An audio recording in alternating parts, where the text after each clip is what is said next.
Hello again. The highest your coaster can start is 1 meter. All right. You want to start at 1 meter high, if you could fit that in your house, But 1 meter is like 3.28 feet. All right. So 3 feet and, sorry, doing it quickly in my head. 3 feet and 3 inches, in other words, is the highest you could start your coaster. You want to start the marble that high to get more energy. The higher it is, the more parts it could make through, okay? So what I did is I took a new column, and I'm going to make this one taller by putting this one on top.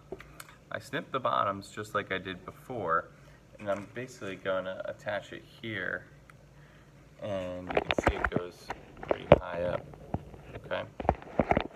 And I'm just going to put some tape around here to make one really tall column. All right, and you'll see it finished in the next video.